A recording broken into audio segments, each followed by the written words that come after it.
에라 모르겠다. 지금 출발합니다.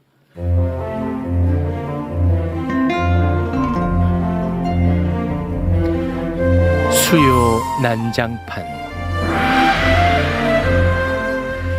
오랜만에 수요 난장판으로 돌아왔습니다. 자, 모두 비장한 표정들을 하고 있는데요. 한 분 한 분 만나보도록 하겠습니다. 자, 먼저 황희두 이사님 박수로 맞이합니다. 네, 안녕하세요. 유시민 작가님 잠시 돌아오실 때까지 노무현 재단을 지키고 있는 이사 황희두입니다. 네, 그 왜 이렇게 오늘 긴장했어요? 더 긴장하죠. 네. 아무튼 뭐 예. 괜찮으시죠? 괜찮으시죠? 네. 오늘 아무튼 역할을 좀 잘해주시기 바라겠습니다. 알겠습니다. 어느 한쪽에서 좀 과열 양상이 있다. 바로 실제 예. 물리적 찬물을 끼얹어 주시기 바랍니다. 물리적으로 먼저 가겠습니다. 예. 가는 건 안 돼. 끝까지 예. 함께하지. 알겠습니다. 고맙습니다. 자, 그리고 눈치 없이 또 이 자리를 찾아주셨습니다. 동기 민동기 선은 기자님 박수로 맞이합니다. 안녕하십니까. 전혀 긴장하지 않고 있는 띵굴입니다. 대단하십니다. 네. 사리 분별이 안 되는 겁니까? 아니면은 심장이 아주 사전 강인한 토크 시간 때 놔버렸습니다. 포기 상태예요? 그렇습니다. 네, 체념 상태. 네, 고맙습니다. 자, 그리고 수요 난장판에 저희가 또 처음 모십니다. 굉장히 저는 이분을 보면서 참 그 순수하다라는 생각을 많이 하고 있습니다. 홍사훈 기자님 박수로 맞이합니다.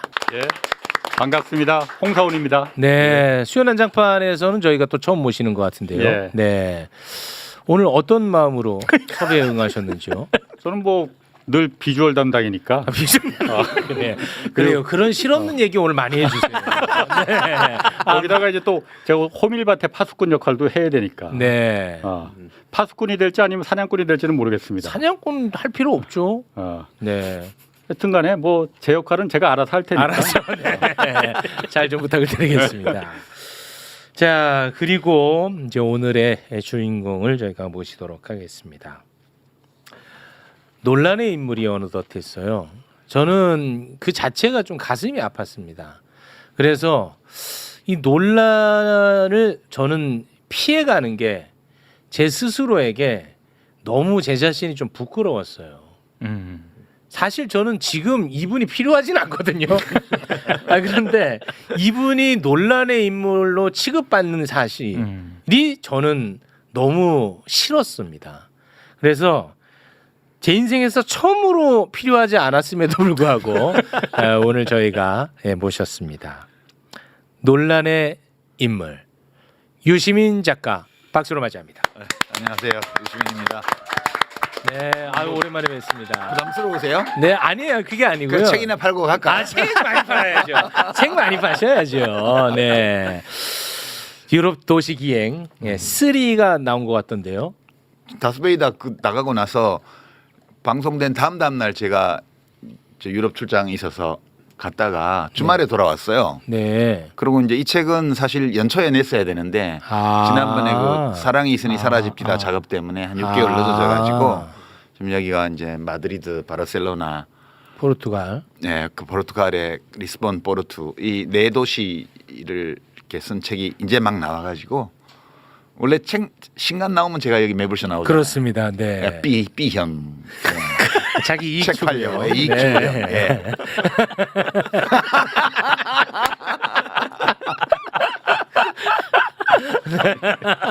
별로 웃긴 거 아닌데. 그냥 웃으면 됩니다. 웃음을. 네. 이렇게 웃지 않으면 제가 살아갈 방법을 찾지 못했습니다. 네. 이번에 그러면은 떠나신 게 이 책과 관련이 있는 게 아니고 이거는 이미 다. 네, 이 책이 인쇄소에 걸리는 거 보고 제가 출국했다가 그렇게 된 거군요. 조금 이제 이 프랑스하고 스페인 쪽의 작은 도시들을 좀 보고 왔어요. 너무 그동안에 큰 도시만 다녀서 네. 작은 도시들에 대해서도 좀 쓸 수 있을까? 이런 것 때문에 좀 다녀봤습니다. 그렇군요. 그럼 폭탄을 하나 터뜨려 놓고 이제 유럽을 갔다 오셨는데 네. 그 어떻게 평정심에 여행 잘 하실 수 있었나요? 아니, 여행하는 도중에 네. 이메일 같은 거를 점검하잖아요. 네. 그랬더니 그 유튜브 개설하면 같이 작업하고 싶다는 제작자들. 그런 업체 연락도 오고 그 자기가 그거 작업하고 싶다고 말하는 어떤 전문가 이런 분들 메일이 막 여러 개가 왔어요. 그래서 이 무슨 일이지 도대체 이랬더니 어떤 평론가가 어디 방송에 나와가지고 제가 유튜브 곧 이번 주 다음 주 막 연다고 말을 했나 봐요. 저는 몰랐는데. 근데 사실이 아니에요? 예, 그리고 저 아닙니다. 제가 그런 계획이 없습니다. 이렇게 답을 다 보냈어요. 아, 그렇습니까? 예, 그 왜 그러나 몰라. 그럼 아니 실제로 많은 분들이 그렇게 받아들이고 있는 것 같은데 그건 아니군요. 김호준 총수가 그런 얘기 하려면 본인 유튜브 해 막 이렇게 농담식으로 해서 제가 이제 통편집하면 내가 내 유튜브 판다 뭐 이렇게 서로 주고받은 진짜 무슨 깍두기 한 접시 가지고 한정식 한상 차릴 사람들이야 진짜. 그래요. 표현 좋네. 그렇죠. 그거는 이제 사실이 아니군요. 네, 그럼 뭐 떠도는 얘기 가지고 그걸로 평론하는 분들도 많더라고. 네, 알겠습니다. 이거 얼굴 좀 피셔. 왜 이렇게 그늘이 많이 졌어? 저 이렇게 행복한 건 처음인데요. 네. 뛰지 말고. 저는 유시민 작가가 이런 취급을 받는 게 전 너무 굉장히 가슴이 아프거든요. 아니 유시민 작가도 뭐 비판받고 그러는 거는 뭐 너무 당연한 거고 저도 오늘 약간 좀 비판할 부분이 있거든요. 저도. 최욱도 욕 많이 먹던데 나만 욕 먹는 게 아니고. 네. 뭐 남 얘기하듯이 하고 그래요. 근데 저에 비해서는 너무 사실 거의 무장공비 취급, 내란 세력 취급, 이제 그 정도 수준으로 취급받는 게, 이게 저는 진짜 좀 문제가 있다. 그리고 심지어 노무현 재단 이사장으로 사실은 이제 봉사한 거 아니겠습니까? 그렇죠. 그것과 관련해서도 너무 좀 무자비하게 폄훼되는 부분이 저는 굉장히 가슴이 아팠어요. 근데 이 가슴 아프다는 말하는 이런 저도 비판을 받아요. 제발 정신 차리라고. 이게 저는 좀 굉장히 가슴이 아픕니다. 왜 가슴 아파할 필요가 없어요. 왜냐하면 내가 하는 말이나 행동이나 이런 거를 나의 취지대로 내가 원래 생각했던 의도대로 사람들이 받아들여 주기를 바라는 거 또는 해석해 주기를 바라는 것 자체가 과욕이에요. 원래 그런 거 없어요. 그냥 그렇게 해주는 경우도 왕왕 있지만 일반적으로는 그 자기 해석하고 싶은 대로 하는 거지. 네. 그러니까 그렇게 비평이나 이 저널리즘 쪽에 종사를 하면서 욕을 얻어먹는 거는 그건 디폴트 값이에요. 상수라고 상수. 그래요? 네, 그래서 그거에 대해서 상처받을 필요가 없고요. 그게 정상이다. 네. 한 100명이 욕하는 가운데 서너 명이라도 내 취지대로 이렇게 얘기를 해주면 그걸로 충분하다. 네. 이렇게. 근데 아마 최욱 앵커가 지적하는 부분은 이 상처받는 사람들은 유시민 작가님을 비판하거나 비난해서 그런 게 아니고요. 비판하거나 비난하는 건 차라리 반박이라도 할 수 있죠. 근데 제가 아주 많이 목격했던 거는 그냥 조롱이에요. 그게 좀 많이 가슴이 아픈 거죠. 그런데 그런 것도 다 나한테서 말미암은 거잖아요. 그러니까 내가 비평을 안 했으면 그런 일도 다 안 생겼어요. 그러니까 모든 일이 내가 한 말과 행동에서 말미암은 거기 때문에 그거에 대해서는 저뿐만 아니라 우리 홍상훈 기자님도 하다 보면 그런 경우 욕먹는 경우 있잖아요. 많죠. 저는 그렇게 생각해요. 저는 이 우리는 모두가 그걸 두려워하면은 정말 죽는 네. 거예요. 이 모두가 나로 말미암은 거기 때문에 내가 한 행위, 내가 한 말에서 말미암은 거기 때문에 이거를 못 견디겠다, 이거에 대해서 분하다, 막 그러면 이것 때문에 막 머리가 아프다 이러면 하지 말아야 돼요, 그거를. 아니 그렇게 말씀해 주시니까 너무 다행이고 그리고 또 굉장히 멋있는데 그 낚시 방송 봤더니 그 며칠 밤 못 잤다고 막 그렇게 하시더만. 내가 막 스트레스 받아하니까 스트레스 많이 받으신 것 같더라고요. 얼른 낚시 가라고. 한여를 잠을 잘 못 잤거든. 그거는 욕 먹어서 못 잔 게 아니고 대통령이 너무 걱정되어서. 그랬습니까? 예, 네. 그래서 잠을 못 잔 거지. 무슨 누가 뭐 내가 한 비평 때문에 나 욕한다고 해서 나 잠을 못 자고 그런 건 없어요. 그런 건 아니고. 아니, 그때 그 다스베이더 녹화할 때 제가 그 대기실에 같이 있었잖아요. 그러면서 그 얘기를 하셨었잖아요. 방송에서도 물론 얘기하셨지만은 주변에 뭐 한 20분한테 얘기를 물어봤다면서 이런 얘기를 해도 괜찮겠느냐 그런데 다들 하지 마라. 당신만 다친다. 네. 저도 다칠 거 당연히 알았어요. 지금 네. 많이 다치고 있잖아요. 네. 다친 거 예상했던 당연해. 거니까. 예. 당연해. 그리고 딱 한 사람만 그래도 해야 된다. 예. 당시라도 얘기를 해야 된다. 그래서 얘기를 하셔서 결심을 하셨다고 했죠. 그 사람 그래? 끊어내야 돼. 그래서 얘기한 건 그 사람 끊어내야 돼. 하라고 한 사람. 아니, 그러니까 그 원흉이야. 그 사람이. 나도 누군지 궁금하긴 해. 그 사실. 무조건 끊어내야 돼. 그런 아니, 사람. 성이 뭐예요? 초성이 뭐야? 정말 너무너무 훌륭한 분이세요. 그분은. 훌륭한 분이에요? 분이시고 어허. 정말 마음으로 이재명 대통령이 그 악마화 되기 시작한 초기부터 이재명 대통령을 위해서 많은 활동을 하신 분이고요. 저한테 개인적으로 연락해가지고 정말 간곡하게 이재명을 도와달라고 10년 전에 저한테 말씀했던 분이에요. 오. 그래요? 예, 그런 분인데 선생님이 힘드시더라도 대통령과 나라를 위해서 말씀해 주세요라고 유일하게 그분이 그러니까 그분은 저를 별로 안 아끼는 거죠. 그러네. 진짜. 아니 대통령은 아끼는데 유시민은 그냥 완전히 그냥 막 갖다 썼네. 아니 막가토리가 힘들겠지만 해달라고 한 거예요. 그만큼 대통령을 생각하는 마음이 큰 분인 거죠. 진짜 그러네. 예, 저는 그 말씀을 들으면서 저분 되게 훌륭한 분이다 이렇게 생각을 했고요. 그리고 이제 하지 말라고 한 모든 분들에 대해서는 진짜 고마웠어요. 그분들은 이재명 대통령보다 나를 더 아끼는 분들. 아. 네. 저도 그때 이제 그 대기실에서 이런 부분에 대해서 그러니까 유시민 작가, 유시민 선배 이제 공격을 받고 비판을 받고 그 부분이 뭐 두려워할 사람은 아니지만은 어쨌든 그런 부분이 있을 텐데 그렇다고 해서 그냥 눈 감고 입을 닫고 있는다고 해서 그럼 나중에 결과가 좋아질 것 같으면은 그것도 좋은 방법이다. 그런데 결과가 눈 감고 입 닫고 있으면은 좋아질 것 같지가 않더라고요. 그래서 미안하지만은 아프더라도 얘기하시라. 이 사람은 나 별로 안 아껴요. 여기 계셨네. 아니 그러면은 제가 이렇게 질문을 좀 드려볼게요. 저는 그렇게 해서 그러면 뭐 좋아진 게 있느냐라는 질문을 좀 드리고 싶어요. 뭐냐? 저는 이제 매불쇼에서 ABC론 한번 하지 않았습니까? 예. 뭐 매불쇼라서 그런 게 아니고 저는 당시에는 그 방송이 정말 좋은 방송이었다고 저는 생각합니다. 지금도. 왜냐하면 당시에 매우 혼란한 상황이었어. 어떤 상황이었냐?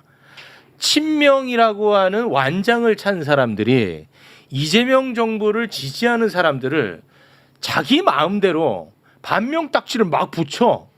그리고 그 사람들을 막 모욕 주고 비난하고 막 그렇게 폭력적으로 나아가는 거야. 그게 이제 박근혜 때 있었던 일인데 진박 감별 사건이 근데, 있어서 막. 근데 그게 발표하는 거예요. 나는 너무 받아들이기가 어렵고 굉장히 혼란했어요. 그 상황에서 유시민 작가가 나와서 유시민 작가의 언어로 그 현상에 대해서 분석을 했습니다. 매우 저는 유의미했다고 봐요. 그런데 이번에 그 다스베이다 나가서 그 건축학개론 저는 그거는 어떤 의미가 있었는지 저는 굉장히 회의적이에요. 시끄럽기만 하고 무슨 우리 국가적으로 공익이 있었나 저는 회의적입니다. 그거는 이제 앞으로 민주당에서 어떤 일이 벌어질지에 대해서 예고하는 거죠. 정치 전문 용어로는 정계 개편이라고 하는 건데요. 네. 정계 개편. 그러니까 홍익표 수석이 미디어에 나와서 어디 인터뷰하면서 재건축 정축만 있는 게 아니고 재개발도 있다고 그랬잖아요. 네. 그러니까 이제 정계 개편에는 소규모 정계 개편이 있고요. 그다음에 중규모 정계 개편이 있고요. 대규모 전면적인 정계 개편이 있습니다. 네. 제가 정축이라고 말하는 거는 민주당을 기초로 해서 거기에 새로운 요소를 좀 붙여서 그 뭐 바르셀로나에 가면 까사바띠오라고 있습니다. 그러니까 바띠오시 집인데 다른 사람이 지은 집인데 그걸 가우디 보고 리노베이션을 해달라 그래서 가우디가 리노베이션을 한 집이거든요. 네. 그 집은 가우디가 지은 집이 아니에요. 그런데 아주 멋있는 집이 돼 있어요. 네. 그런 것처럼 원래 민주당이 이렇게 있는데 그 민주당의 다른 요소들을 붙여서 과거와는 좀 다르지만 더 멋지고 더 좋은 집을 지을 수 있죠. 이게 소규모 정계 개편이에요. 그러려면 원래 민주당에 있지 않았던 요소들을 어디서 끌어와야 되니까 다른 집 기둥 하나 뽑아온다든가 뭐 이렇게 다른 집에서 뭐 떼온다든가 이렇게 하니까 다른 집도 약간의 변화가 생기죠. 네. 두 번째 제가 재건축이라고 한 거는 그 정도가 아니고 새 집을 짓는 거예요. 재건축은.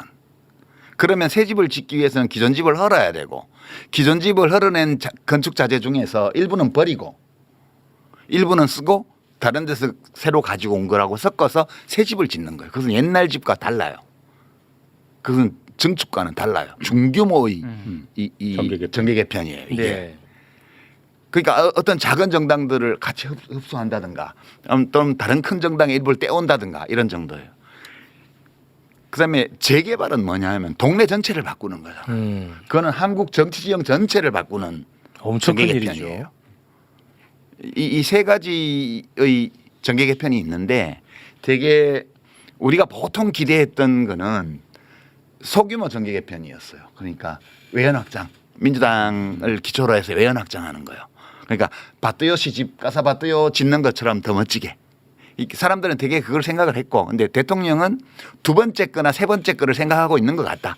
그 현실을 얘기한 거예요. 네. 제가 현실을 얘기한 거고, 두 번째 거나 세 번째 거를 염두에 두고 있을 때라야 의미 있는 행위들이 쭉 나왔기 때문에 특히 이제 문재인 대통령에 대한 비하, 조롱, 공격이라든가 문조 틀레유 이렇게 묶어서 뉴스공장 심지어는 매불쇼 뭐 저 같은 이렇게 비평가까지 다 묶어서 하나의 세력으로 만든 다음에 이거를 사상적으로 도덕적으로 정치적으로 공격하는 일련의 행위가 6개월 이상 지속적으로 됐다는 거는 이것은 뭘 허무는 작업이 아니고는 상상할 수 없는 거예요. 이게 전부 다. 네. 그래서 이게 최소한 두 번째 거 재건축이거나 혹은 재개발은 더 힘든 일이죠. 네. 이런 걸 하는 것 같다고 제가 얘기를 한 거고, 그러니까 이제 일부 비평가들이나 언론에서는 뭐 주인 행세한다 이랬는데 그게 아니고 저는 재개발도 할 수 있고 재건축도 할 수 있다고 봐요. 네. 증축도 물론 할 수 있고요.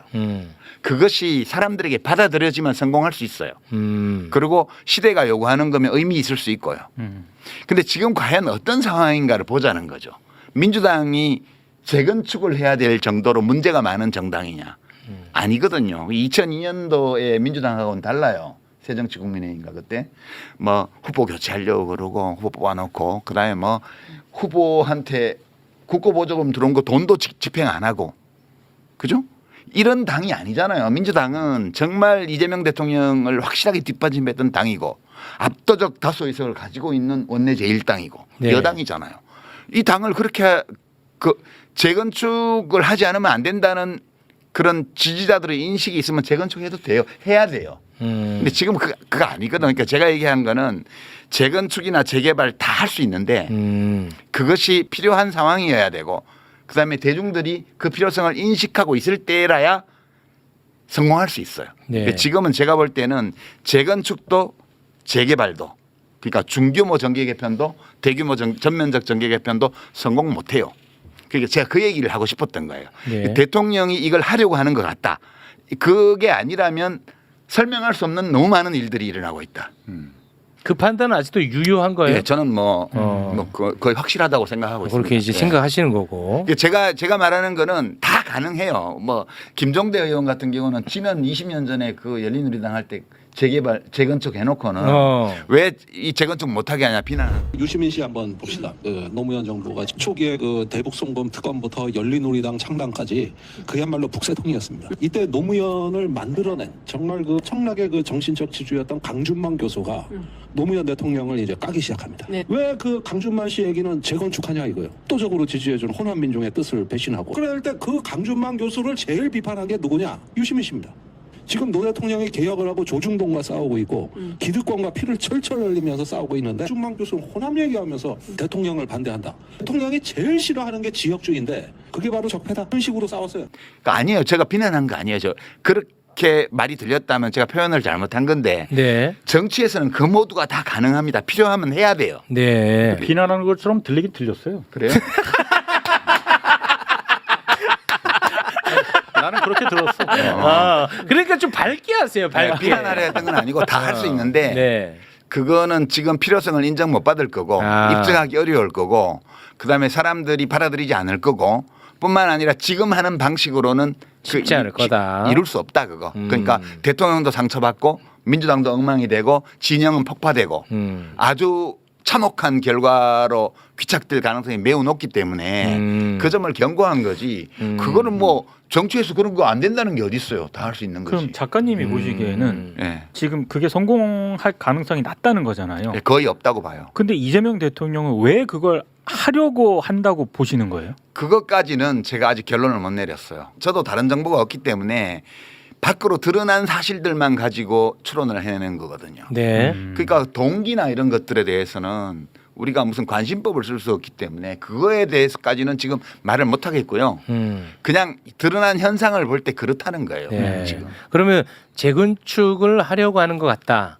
또는 뭐 재개발을 하려고 하는 것 같다. 그렇죠. 라고 이제 판단을 하셨다는 건데 그 네. 판단에 대한 오류는 없을 걸로 보시는 거죠, 지금으로는. 네, 저는 뭐 여러 가지를 볼 때 네. 인사를 봐도 그렇고 그다음에 검찰 개혁 이 문제를 처리하는 것도 그렇고 대통령의 말 이걸 봐도 그렇고 그런 생각을 갖고 있지 않다면 나올 수 없는 것들이 너무 많아요. 아니 그러면 좀 좁혀가지고 가령 인사로 재건축 재개발을 생각하는 것 같다라고 판단할 만한 인사는 예를 들면 어떤 인사를 그렇게 생각하시는 거예요? 그거는 많은 인사들이 있죠. 그 왜 우리 다 알지 무슨 몰라요 나는. 무슨 인사혁신처장부터 시작해가지고 아. 최근에 문제됐던 이병태 이병태도 카이스트 그렇고. 그 뉴라이트 예. 인유한도 마찬가지. 그러니까 그거는 그 증축 정도로는 볼 수 없습니까? 그러니까 증축 정도. 재개발일 수도 있죠. 증축하는 데는 필요 없어요. 그런 사람들이. 아니, 너무 또 그렇게. 나도 그거는 유 작가가 맞는 것 같은데 그 부분은. 아 가만히 계세요. 왜 일을 더 키워요? 아니 그 증축 그러니까 이재명 대통령이 언제 이런 얘기를 한 적이 있어요. 아니 우리 진영 사람들을 훨씬 더 많이 쓰고 그 저쪽 진영 사람들 한두 명 썼는데 그걸 갖고 너무 또 크게 생각하는 것 같다라고 이야기를 한 적이 한 번 있거든요. 그 일부 언론에서 세상에 뭐 그 보수에만 자리 다 주면은 그러면 저 그 집권할 때 도움 주는 사람은 뭐냐 이런 이상한 기사도 막 쓰고 그러던데 뭐 다 주긴 뭘 다 줘요. 이 중에 국무위원 중에 우리 송 장관님, 그 시학처장님 또 있나? 뭐 약간 있겠지. 중간쯤 그런 억지가 아니고 그냥 대체적으로 이 주류적 입장 이건 다 유지를 하고 근본적인 가치와 원칙 기준을 다 유지하는데 이것만 가지고는 안 된다는 거예요. 그래서 가급적이면 그게 훼손되지 않는 범위 내에서는 넓게 인재도 넓게 운동장도 넓게 이렇게 써야 된다. 인사를 이쪽 민주당 쪽 계열 사람들을 압도적으로 다 썼죠. 그럴 수밖에 없죠. 민주당 소속의 대통령인데. 네. 그리고 일부를 저쪽에서 데리고 왔잖아요. 네. 근데 데리고 온 사람들 중에 원만하게 안착된 사람도 많고요. 네. 근데 문제를 일으킨 경우는 많죠. 뭐 이제 이병태 씨처럼. 이병태는 이제 뭐 나- 나중에 이혜원 뭐 기용은 안 됐지만 네. 이혜원 씨 파동도 다 잘 안 생겼고 됐죠. 뭐 여러 가지 그런 사례들이 있습니다. 근데 이렇게 보면 왜 우리 사람한테 자리 안 주고 딴 사람들 데려다 써라고 우리가 얘기한 게 아니에요. 그러니까 사람을 데려다 쓰는데 저 사람을 왜 데려올까를 사람들이 보잖아요. 네. 그냥 일 잘해서 데려온 게 아닌 것 같은 거예요. 그래서 의심을 하는 거거든요. 그 인사에서 증축하는데 필요한 사람들은 다 데려다 쓰면 다 박수 치는데 저런 사람들은 증축하는데 필요한 사람이 아니지 않나? 그런 게 많은 거죠. 그러니까 그 부분이 제가 그 부분은 제가 설명하는 게 좀 나을 것 같아요. 흔히 우리가 그러니까 집토끼 산토끼 그 얘기 하잖아요. 네. 물론 산토끼에서 외연을 넓히는 거 누가 거기에 토를 달겠습니까? 그렇죠. 네. 당연히 그건 가야 할 길이고 박수 쳐줄 일이잖아요. 네. 매불쇼의 정신이기도 합니다. 산토끼가 아니고 늑대를 데려와서 집토끼들을 다 잡아 죽이면 안 되는 거 아니에요. 그렇게까지 하면 너무 거칠어. 아 일을 그건 자꾸 너무 키워. 가격한 표현이지. 내가 봤을 먼저 땐 그런 가세요 그냥. 좀 약간 그좀나 순화시키려고 모셨더니 일을 더 키우시네. 뭐 내가 보기엔 그런 것 같아. 아니, 늑대 뭘 또 잡아먹어. 늑대까지는 없어. 거기 무슨 늑대가 이병태가 있어. 누구를 잡아먹었어. 혼자 난동부리다 간 거지. 그러니까요. 자기 발에 자기가 채였지. 그럼 고발원은 나 속기록에서 삭제해 주. 그리고 이제 더 큰 거는 검찰 개혁을 이렇게 한 건데요. 아 바로 넘어갑니까 검찰개혁? 아니 이제 여러 정황들이 이게 있죠. 지금 제일 핫하니까. 제일 핫하니까. 근데 저는 그러면 검찰개혁 들어간다고 하시니까 검찰개혁 이야기를 하기 전에 저는 굉장히 또 슬픈 게 있어요. 뭐냐면 매불쇼만 해도 검찰개혁과 관련한 이야기를 제가 얼마나 많이 했겠습니까? 그리고 KBS 프로그램 할 때도 얼마나 많이 얘기했겠어요. 예. 그런데 단 한 번도 댓글로 제가 압박을 받아본 적이 없어요. 근데 저는 그때 했던 얘기 지금도 똑같이 하거든요. 지금은 또 내가 어마어마하게 압박을 받아요. 그거 갖고 징징. 아니 징징이 아니고 이게 뭐냐면 내 발언이 달라졌으면 나에 대한 평가가 달라질 수 있잖아. 근데 검찰 개혁을 같이 원했던 사람들이 내 발언이 달라지지 않았는데 이제는 나를 공격을 해요. 난 이게 좀 혼란하다. 아니 검찰 개혁을 원하지 않는 사람들이 많잖아요 이미. 공개적으로. 뭐 예를 들어서 국민의힘 진영이라든지 아니, 이런 분들 말고 이쪽에서도 이재명 대통령 지지한다고 하는 사람들 중에서도 예. 많잖아요 지금. 원래 그렇지 않았다는 얘기를 하는 거예요. 그렇지. 지금은. 왜 그러냐면 그 사람들은 대통령이 원치 않는다는 걸 알기 때문에. 예? 그렇게 튀어요? 예. 대통령이 지금 검찰 개혁이 1년이 넘도록 안 이루어진 이유는 대통령이 수사기소의 완전 분리를 원하지 않기 때문에 이렇게 된 거예요. 우리가 이제 그 결론을 내려야 될 때가 이미 지났어요. 대통령은 뭐 하려고 그러는데 뭐 밑에 사람들이 뭐 법무부 장관이 어쨌다 민정수석이 했다 이런 거는 초기에 이 사실을 직시하기가 너무 두렵기 때문에 사람들이 진짜 똑바로 안 보려고 이제 안경 껴야 제대로 보이는데 안경 벗고 본다든가 이렇게 해가지고 굳이 그걸 외면해 온 거예요 지금까지. 대통령이 원치 않았기 때문에 여기까지 온 거고 그거 말고는 다른 설명 방법이 있을 수가 없어요 지금. 그렇기 때문에 대통령이 이걸 원치 않다고 확신하는 사람들이 이 미디어 공론장에서도 이제 지금 보안수사권이라는 이름으로 검찰의 수사권을 남기는 걸 계속 본격적으로 옹호하고 있고 지금 그 사실을 우리가 직시하고 현실로 받아들여야 된다고 저는 생각을 하는 거죠. 왜 안 근데 어떻게 받아들여요? 그런데? 그러니까요. 그거를 이미 대선 전에 이재명 대통령 후보 시절 때부터 본인이 검찰로부터 엄청난 피해를 받았잖아요. 예. 그래서 검찰 개혁을 주창을 해왔고 그렇죠. 또 공약으로 내걸었고 예. 근데 유 작가님이 보시기에는 이재명 대통령 생각이 바뀐 건지 아니면 뭐 원래 의지가 원래부터? 없다고 보시는 건지. 그것까지는 안 따질게요. 그러니까 네. 생각이 없으면서 공약을 그렇게 한 건지 네. 공약은 진심으로 했는데 대통령이 되고 나서 생각이 바뀐 건지는 제가 안 따질게요. 네. 그러나 대통령이 취임하고 나서 1년 동안 이루어진 일을 보면 두 차례의 입법 예고는 대통령 승인 없이는 나올 수 없어요. 그거는 우리가 무슨 그렇지. 왜 이래? 그건, 왜 모르는 척하는 거야? 그거는 대통령이 시킨 거예요, 다. 저는 그 외에는 다른 설명이 있을 수 없고요. 그리고 이제 여론에 너무 밀리니까 3월 달에 공소청 중수청법은 손을 과감하게 봐가지고 내보냈어요. 근데 대통령이 이거를 내가 여론을 받아들여서 잘했구나 이렇게 판단을 하는 게 아니고 내 마음대로 못했어. 내가 졌어. 이렇게 판단한 것 같아요.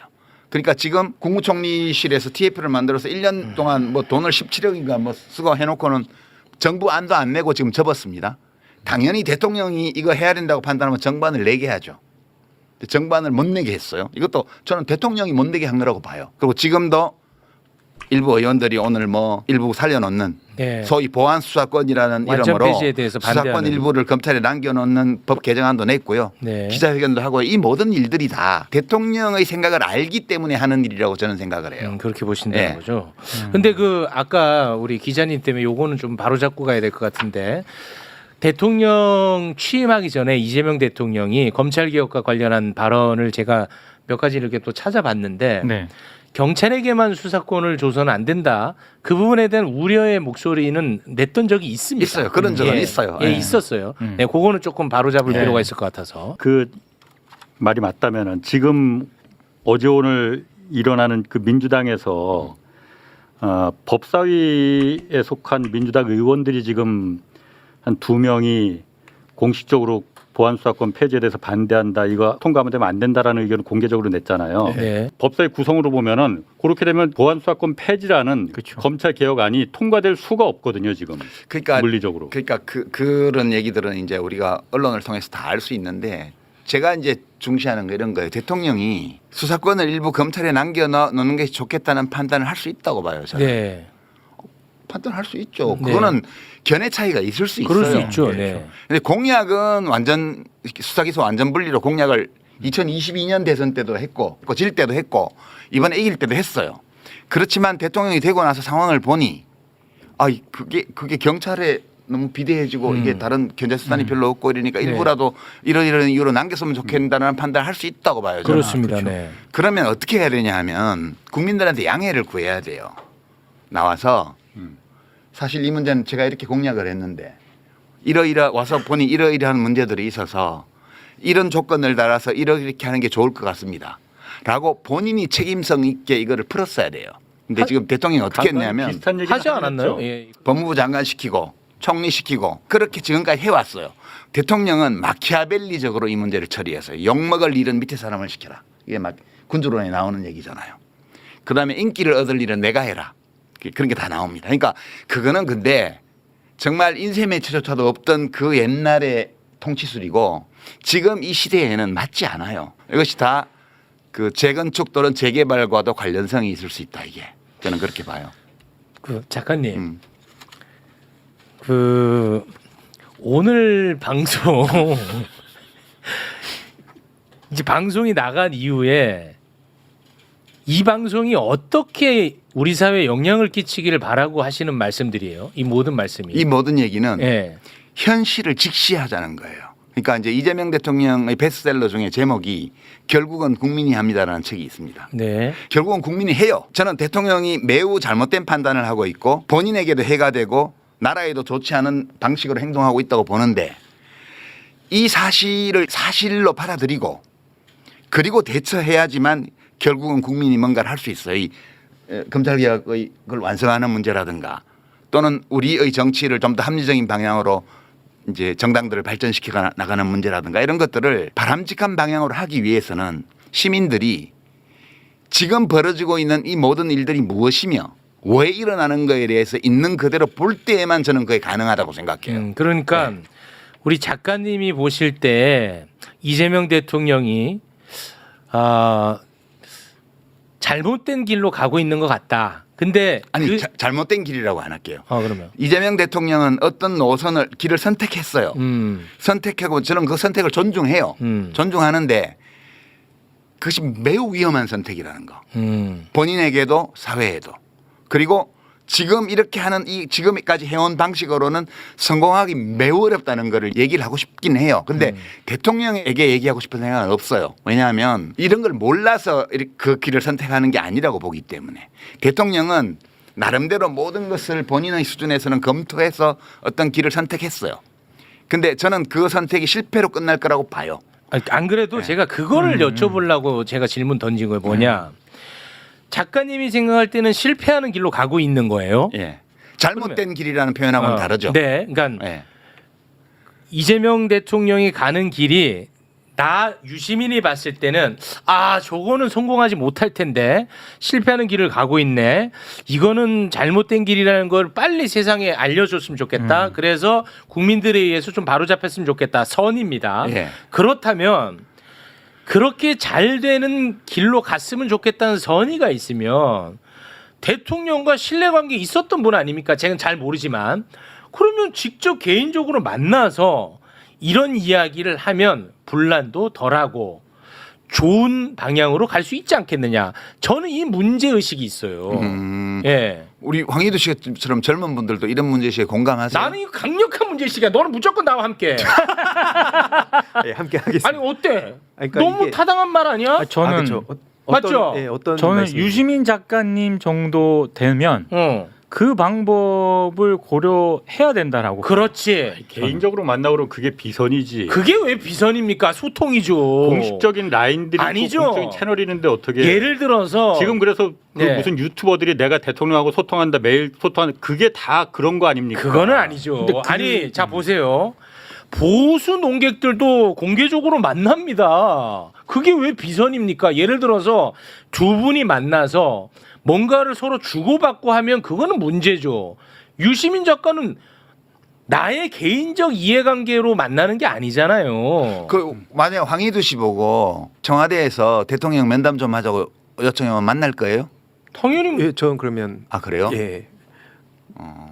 그 저는 어떤 거냐면 사실 문재인 정부 때부터 그랬는데 어떤 이슈에 대해서 의견을 물어오면 예? 그러면 제 의견은 얘기를 해요. 네.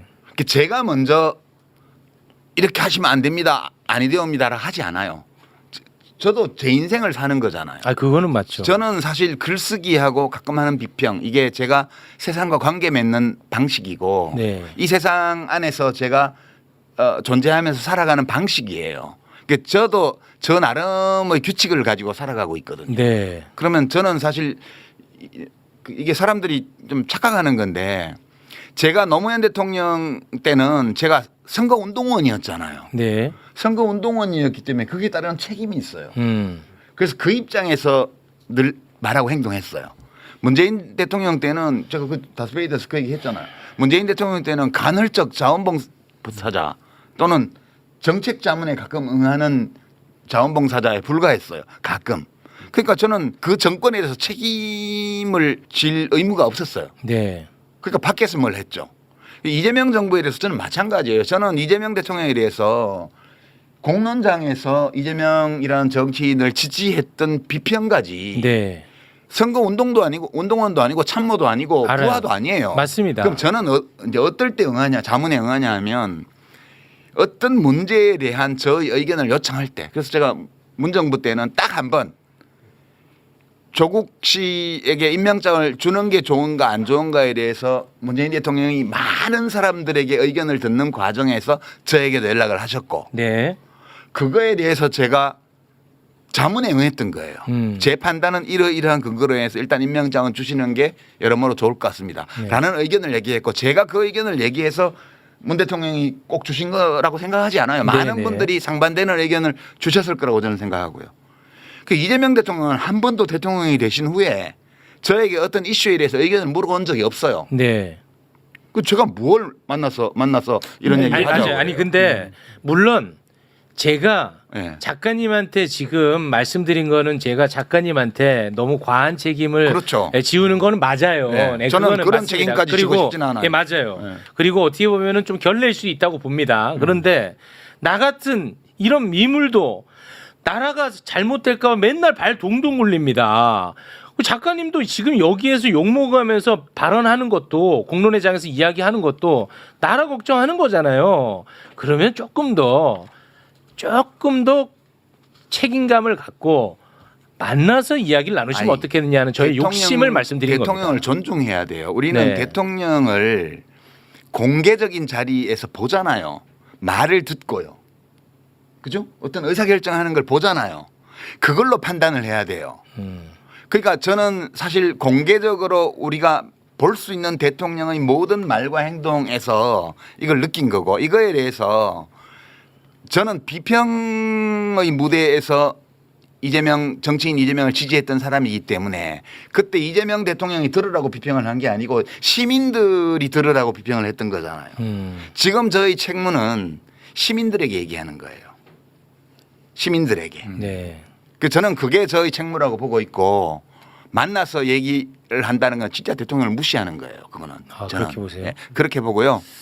저는 소통되고 있지 않고요. 만나서 얘기할 생각도 없고요. 저는 대통령이 들으라고 이 비평을 하는 것도 아니고요. 시민들에게 제가 보는 사실, 제가 받아들이는 현실이 무엇인지에 대해서 말씀드리는 거고 이것을 전제로 해서 결국은 국민이 나서서 뭔가를 바로잡지 않으면 바로잡을 길이 없다. 그 얘기를 지금 하는 거죠. 다만 이제 제가 좀 주제 넘게 말씀을 드리면 주제 넘어야 돼 오늘은. 네. 최욱 앵커하고 저랑 이런저런 소통을 하잖아요. 네. 방송에서건. 그렇습니다. 근데 제가 최욱 앵커를 가장 많이 이해하고 아 저런 고민을 하고 있구나를 이해하게 되는 시간은 방송 들어가기 전에 하는 대화거든요. 그래서 저는 많이 이해를 합니다. 아 지금 저런 고민을 하고 있구나.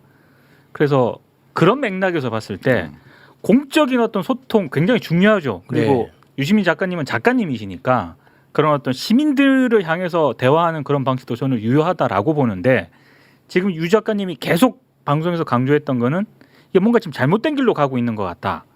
실패할 길로. 예, 실패하는 길로 가고 있는 것 같다라는 판단을 하셨다면 저는 그 소통 방식도 한 번 정도는 바꿔볼 필요도 있다. 변주를 할 필요는 있다라고 봅니다. 그러면 저는. 이제 두 가지 예상 가능한 성과가 있을 거예요. 하나는 내가 조금 과하게 판단한 부분도 있었구나라는 것을 발견할 수도 있는 거고 아니면 실제로 설득을 해낼 수도 있는 것이고. 그런 걸 믿지 마세요. 현대 정치는 그런 걸로 되지 않아요. 현대 정치가 그거는 대통령을 만드는 과정에서 선거운동원으로서 참모로서 캠프 종사자로서 참여했던 사람들이 할 일이에요. 제가 할 일이 아니고. 저는 그렇게 생각합니다. 제가 왜 이 말씀을 드리냐면 이 말에 힘이라는 게 있다는 걸 제가 많이 느껴요. 뭐냐면 굉장히 제가 죄송한 자기 고백인데 문조톨레유라고 해가지고 맨날 혐오하고 비난했잖아. 그러면서 유시민을 반명으로 몰았단 말이에요. 나는 거기에 대해서 정말 분노했던 사람이에요. 아, 그렇죠. 유시민은 반명하면서 친문 세력의 부활을 꿈꾸는 사람이다. 말도 안 된다. 내가 그걸 정말 공개적으로도 막 피를 토했어. 근데 이게 누적이 되니까 진짜 그럴 수도 있나 하는 생각이 내가 들더라고. 이 말의 힘이야. 그래서 내가 유시민 작가님이 과거에 이재명 대통령 취임 전에 두 사람이 어떤 이야기를 주고받았는지를 내가 찾아봤어. 꽤 많지 그러게. 예. 찾아봤는데 이재명 대통령이 위기 때마다 유시민 작가의 방식으로 항상 도움을 줬었어. 예를 들어서 악마호가 심할 때 있었잖아요. 예. 그때도 방송에 나와가지고 해명할 기회를 주더라고. 근데 기회를 줬는데 그거를 이재명 대통령은 기분 나쁘게 받아들였더라고. 근데 그것도 나중에 또 둘이 대화로 풀고 받아들이고 너무 보기가 좋아. 신뢰관계야. 1월 2일 날 신년 토론 하면서 감정 조절 장애 있는 거 아니냐고 물어봤잖아요. 요새 뭐 여러 가지 공격 많이 받으시잖아요. 욕설 주고받은 음성 파일도 왔다 갔다 돌아다니고 뭐 철거민들하고 맥살자들이 했다 어쨌다 뭐 이런 거 많아요. 사정을 하나하나 뜯어보면 또 그럴 수도 있는 상황이던데 제가 보기에는 그럼에도 불구하고 대선 후보로서 감정 조절 능력에 약간 하자가 있는 거 아니냐. 저는 유 작가님이 어머니가 폭행당해서 입원한 상황을 보고 어떻게 할 수 있을지 한번 제가 여쭤보고 싶어요. 그러니까 이렇게 못되게 반응을 한다니까. 그게 최대 약점이라니까. 그때가 치명적인 실수를 했는데 자신은 저한테 기회를 주려고 하신 말씀인데 제가 신년에 뭐 이런 말씀도 하시나 이렇게 받아들였어요. 서운했지. 네, 서운하더라고요. 근데 그 판단 착오였던 거죠. 왜 거기서 벌컥 화냈어요? 결국 하는 데지 않고 바로 물어봤지. 벌컥 화냈지. 그래 내가 이렇게 못되게 얘기하면 안 된다고 얘기했잖아요. 그게 아주 훈련 부족이고요. 수양 부족인데 그 말씀이 정말로 맞는 것 같아요. 예. 인정. 인정. 그리고 검찰에 의해서 잡혀 들어갈 뻔했던 때도 그때는 유시민 작가 방식대로 굉장히 위로하고 힘을 북돋아 주더라고. 이재명 대표는 중요한 사람이죠. 혹시라도 만에 하나라도 영장이 발부되어서 구치소에 간다 하더라도 또 구속적부심 또 신청하고 또 보석 청구 또 하고 계속 싸워 법적으로도 계속 싸워야 되고요. 그리고 당대표직도 내려놓으면 안 된다고 생각해요. 옥중 출마도 하고요. 옥중 결재도 하고요. 이건 기싸움이에요. 기본적으로. 기싸움에서 밀리면 그 순간에 이제 진영이 무너지는 거기 때문에 정청래 최고위원이 다음 공천장은 이재명 당대표 명의로 나갈 거다 이렇게 말을 했던데 그게 그 사인이라고 보고요. 그냥 굳세어라 재명아 그냥. 좋았잖아요. 그 관계가. 그럼요. 저는 열심히 응원했어요. 그냥. 그러니까. 예. 열심히 응원했고 많은 기대를 했고. 그럼 그때는 했는데 왜 지금 못하냐 이 말이에요. 그 다 공론장에서 한 거잖아요. 공론장에서 한 거야. 이건 맞아. 내가 확인이 가능한 근데 지금 이제 부분이니까. 황희도 그때는 당 대표 시절이었고 지금은 대통령이잖아요. 그렇죠. 좀 달라요? 그게 어떻게 같나? 같지가 않아요. 그때는 그냥 저분은 왜 나 정치인이고요. 무시하는 거야? 아니 이제 우리 황희도 씨가 온라인은 제일 잘 아시니까 이제 이재명 대통령이 온라인에 굉장히 밝은 분이잖아요. 예. 네. 근데 대통령 취임 이후에 지금까지 1년 동안 온라인에서 이루어졌던 소위 이재명 지지자들의 활동이 있잖아요. 그걸 대통령이 모를 리 없잖아요. 다 알고 있을 겁니다. 예. 저는 제 느낌에는 혐오 조장이 기본 컨셉이다라고 저는 소위 온라인 친명들의 활동의 기본 컨셉이 자기들이 제거하고자 하는 자들과 세력에 대한 혐오 조장이었다고 저는 받아들이는데 제가 너무 예민한 건가요? 어때요? 아니요, 실제로 제가 DC 인사이드에 이재명은 합니다라는 갤러리 그 자료를 이재명 팬카페도 있고 그죠? 예, 그 자료를 많이 모아뒀었는데 2년 전부터, 그러니까 24년도부터 정확히는 친노 친문에 대한 공격이 엄청 이어졌고 거기서는 상상을 뛰어넘을 정도로 노무현 전 대통령을 공격을 했습니다. 그러면서 진짜 난리가 났었는데 제가 그래서 지난번에 나와서 민주당 정치인들이 대부분 노무현 정신을 얘기를 했고 다 했죠. 근데 이런 문제를 모르나? 말도 안 되고 저도 몇몇 분들한테는 얘기를 했어요. 이런 일이 벌어지고 있다. 근데 그걸 다 외면하더라고요. 근데 사실 이런 거는 굳이 막 저처럼 온라인을 많이 봐야지만 알 수 있는 것도 아니고 이게 건너서 다 유통이 되잖아요. 그러니까 이게 방치가 된 지가 되게 오래됐었는데 최근에 갑자기 이 양비론으로 얘기를 하면서 정치인들이 나와서 둘 다 그만해라. 맞아. 거기서 제가 너무 화가 났던 겁니다. 아, 나도 그건 참 서운하더라고. 그렇기도 하고요. 이제 제가 다스베이다에서 다 편집해버린 내용이 있는데 그거를 다 편집한 데 이유가 있을 겁니다. 그걸 다 편집했기 때문에 나도 이유는 있었어. 보니까. 대통령이 자신감이 지나쳤던 거 아닌가라는 저희 말을 두고 또 많은 사람들이 많이 비판을 했습니다. 비판했습니다. 근데 제가 그렇게 판단하게 된 이유를 몇 가지 얘기를 했어요. 근데 이제 이 점이 가장 심각한 건데 사실은 이재명 대통령의 많은 행위들 중에서 말도 있지만 행위들 중에서 어떤 게 있냐 하면 이것도 다 이제 재건축 재개발 이런 거와 관련돼 있을 거라고 저는 생각하는데 모든 중요한 의사결정권자의 위치에 자기가 원하는 사람을 넣으려고 그래요.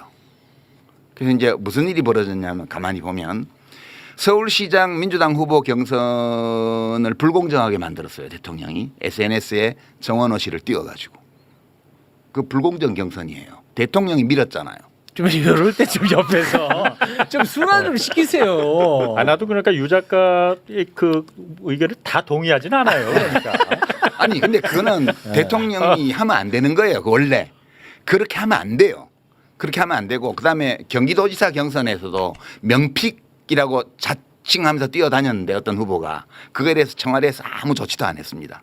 그러니까 우리가 그 조치하면 또 개입한다고 하실 거예요. 아니지 명픽을 팔지 못하게 해야지 청와대 민정실에서 그건 안 되는 거예요. 이제 그런 거는 적극적으로 이제 청와대에서 나선 건 아니죠. 그런 방식으로 개입한 게 많아요. 조정식 의원이 하반기 국회의장에 도전할 거라는 거는 만인 공지의 사실이었어요. 네 맞아요. 근데 그 사람을 그 정치인을 정무특보를 시켰습니다. 그리고 그 정무특보가 결국은 국회의원들끼리 뽑는 선거에서 국회의장이 됐어요. 그러니까 국회의장을 명픽을 넣은 거예요. 서울시장도 명픽을 넣으려다 실패했어요. 당대표도 명픽을 넣은 거예요. 지금 대통령이 직접 나서서 정청래는 나오지 마라고 말을 안 했을 따름이지 SNS에 여러 차례 국무총리 그냥 덕담 차원을 넘어서는 띄우는 작업도 했고요. 그다음에 친명 호소인인지 진짜 친명인지 모르겠지만 많은 민주당의 정치인들 대변인 대변인단에 속해 있는 비평가들 이런 사람들이 정청래 불출마해야 된다는 걸 공개적으로 쭉 얘기를 했습니다. 이런 거는 하면 안 되는 거예요. 이게 법적으로 문제 있다는 뜻이 아니고 정치적으로 이런 걸 하면 안 돼요. 대통령은 대통령의 직무수행, 행정부의 수반으로서 대통령의 직무수행을 성실하고 유능하게 함으로써 당을 이롭게 하고 정부를 이롭게 하는 사람이지 당과 국회의 주요 포스트에 자기가 원하는 사람을 집어넣기 위해서 뭔가를 하는 사람이면 안 되는 거예요. 이게 스스로 자신의 권위를 훼손하고 있고 민주적 지도자, 그러니까 대통령은 행정부의 수반인 동시에 정치의 지도자예요. 지도자가 이렇게 하면 안 되는 건데 대통령이 무엇 때문에 이 욕심들을 주요 포스트에 자기가 원하는 사람을 집어넣으려고 이렇게 집요하게 노력을 하는 걸까라고 생각해 보면 이것도 재건축인지 재개발인지는 모르겠지만 그런 구상과 관계가 있을 수는 있다. 그런데 그게 뭔지를 아무도 몰라. 어떤 정계 개편을 머릿속에 두고 있는 것 같은데 그것에 대해서 사람들에게 구상을 설명을 하고 새로운 집과 동네의 조감도를 보여주고 동의를 받아서 이걸 추진하는 게 아니고 뭔가 대통령의 권력의 힘으로 이걸 하고 있다는 거예요. 그래서 저는 이게 너무너무 불안하고요. 이것이 옳다 그르다를 떠나서 필연적인 실패의 길로 가고 있다. 지금 여당 대표를 사실상 명픽으로 해서 성공시켰다고 가정을 해봐요. 이제 그다음에 무슨 일이 벌어질지는 사실 보이거든요. 근데 대통령은 이걸 모르나? 또는 대통령의 참모들은 이걸 모르나? 이런 것이 안타까운 거죠. 그러니까 저는 사실 대통령이 한참 전부터 너무너무 걱정됐어요. 진짜. 지금도 걱정하고 있고 이제는 마음이 편해졌어요. 이제는 받아들여요. 이렇게 가는구나. 돌아올 수 없구나. 이제 돌아오기 어렵겠구나. 그리고 이 현실을 받아들여야지. 그리고 이것을 현실로 받아들인 조건에서 제가 보는 이 모든 것들에 대해서 비평하는 사람으로서 시민들에게 말씀드리고 그리고 이 조건에서 우리는 각자가 뭘 어디서 어떻게 저는 당원도 아니니까 뭐라고 할 방법도 없는데 민주당 당원들 지지자들 또는 이재명 대통령을 그동안에 성원해왔던 시민들은 각자의 입장에서 어떻게 해야 될 것인가를 이제 고민해보자. 네. 더 이상 현실을 외면하지 말고 설마 하지 말고 이것을 현실로 인정하고 그 바탕 위에서 각자의 몫을 생각해봐야 될 때다. 이 얘기를 지금 하는 거예요, 그냥. 예. 예. 그러니까 어떤 한 현상을 보고 그 현상을 바탕으로 이제 판단을 하신 건데 거기에는 이제 과대 해석할 수 있는 그리고 오류의 여지는 있는 거니까. 그렇죠. 오류의 여지는 예, 항상 있죠. 그거는 제가 있는 보는 거니까. 관점은 이렇다는 거예요. 네, 각자가 좀 알아서 좀 판단하시면 좋을 것 같습니다. 그 지점에서 하나 말씀드리고 싶은 게 아까 이제 뭐 연락 오면 만나겠냐 이게 제가 뭐 단순히 뭐 시계 인증하고 이러고 싶어서 만난다는 건 아니고 저는 사실 해결하고 싶은 일이 명확하게 있거든요. 지금 당정청이 나서서 시급하게 해야 될 일이 있다고 봐서 내부적으로 지난 7년 동안 설득을 했는데 그럼에도 불구하고 그게 잘 안 돼서 지금 저도 이제 바깥으로 방향을 바꾼 거거든요. 네. 그 차원에서 지금 시민들께 그 문제, 뭐 디지털 민주주의 문제를 어떻게 해야 될 것인가 그 의견을 좀 전하고 싶다는 맥락이었습니다. 네. 사이버 내란에 관한 거. 예, 맞습니다. 예. 그러니까 그런 부분 물론 좋은데 저는 그게 모르겠어요. 대통령이 진짜로 그냥 뭐 그런 유튜버들 이렇게 연락하고 그러는지 그거는 제가 모르겠지만 본인들이 그렇게 자랑하고 다니는 사람들이 많이 있으니까 그건 다 공적인 채널이라는 게 당연히 있는 거예요. 대통령은 어쨌든 최고 권력자입니다. 가장 큰 권력을 갖고 있는 사람이에요. 그 사람과 대통령과 개인적인 소통을 직접 이렇게 뚫리면은 그 사람들이 가만히 있겠습니까? 그건 소문이 말이 안 날 리가 없는 거잖아요. 대통령을 위해서도 그건 굉장히 좋지 않은 거거든요. 그런 방식은. 그래서 우리가 비선이라고 하고 그런 걸 하면 안 된다고 하는 이유가 바로 그런 거잖아요. 그것도 권력이잖아요. 그러니까 대통령의 비공식적인 라인은 이런 게 있을 수 있어요. 제가 이제 절대적인 건 아니지만 노무현 대통령 때를 생각해 보면 아무런 공식 직함도 없고 직책도 없는 사람들인데 한 두어 그룹 정도가 있었어요. 대통령이 뭔가 실패할 가능성이 높은 어떤 거를 하려고 그런다. 뭐 대연정 이런 거 나왔을 때 이러면 부속실에 연락을 했어요. 누가요? 밖에 있는 사람들이 부속실장한테 연락을 해서 이거 안 된다. 누구가 저녁 시간에 좀 뵀으면 하는데 그 좀 말씀드려 보라 이러면 이제 부속실장이 대통령께 보고 드려가지고 빈날로 해서 저녁에 오라고 하면 만찬. 저도 두어 번 그런 데 갔습니다. 가면 일종의 레드팀이에요. 그냥 아무런 공식 직함도 없고 그런 사람들인데 옛날 정치하던 시절부터 알던 분들이 깊게 신뢰하는. 네. 거기 가면 이제 쓴소리를 넘쳐가죠. 저도 몇 번 가면 그런 거 하지 마세요. 저런 거 하지 마세요. 이것만 해요. 노무현 대통령이 그 퇴임할 때 그 얘기 하시더만요. 네. 그러니까 유심히 재봤나 보면요. 제가 하는 것이 다 마음에 안 들어서 때때로 쓴소리들 많이 해요. 물론 저도 그렇지 않겠습니까? 그러나 우리 오늘 제가 꼭 그렇게 마음을 표시하고 싶었던 것은 가장 어려울 때 저를 지켜줬습니다. 여러분이 그랬듯이 어려울 때 친구가 친구고 어려울 때 견디는 정치인이어야 진짜 정치인입니다. 유시민 너무 잔소리 심했다고. 그러니까 나중에는 어떻게 되냐면 말 안 하고 몰래 하시는 거야. 상의 안 하고 상의하면 다 안 된다고 그러니까 이제 그랬던 분이고 문재인 대통령 때도 문재인 대통령 경우에는 진짜 판단하기 어려운 문제가 있으면 그렇게 전화를 아무런 이해관계 없이 순수하게 의견을 전해줄 수 있는 사람들에게 대통령실에서 연락을 해갖고 의견을 경청을 하셨어요. 그런 건 저는 다 좋다고 봐요. 그런데 저는 좀 알거든요. 그렇게 권력의 중심에 가까이 갑자기 간 사람들이 어떤 표정, 어떤 눈빛, 어떤 말투, 어떤 행동 양식을 하는지를. 그게요, 권력이라는 게 도파민 폭풍을 몰고 오거든요. 그러니까 큰 권력, 대통령 권력과 가까이에서 이렇게 여러 번 겪어본 사람들은 대통령을 만난거나 대통령에게 전화를 받는다고 해가지고 도파민 폭풍이 일어나지 않아요. 귀찮아, 왜 또 전화하지? 이렇게 얘기를 하지. 근데 그렇지 않은 사람들의 경우에는 대통령은 아니라 비서실장 전화만 받아도 벌써 도파민 폭풍이 터져요. 그래서 그런 사람들의 특유의 표정과 말투와 이런 게 있습니다. 저는 보면 보이거든요. 근데 그런 사람들이 뭐 누구를 지칭하는지 모르겠지만 방송에 나와가지고 유시민이 임명장을 못 받아가지고 지금 저렇게 삐뚤어졌다고 논평을 해요.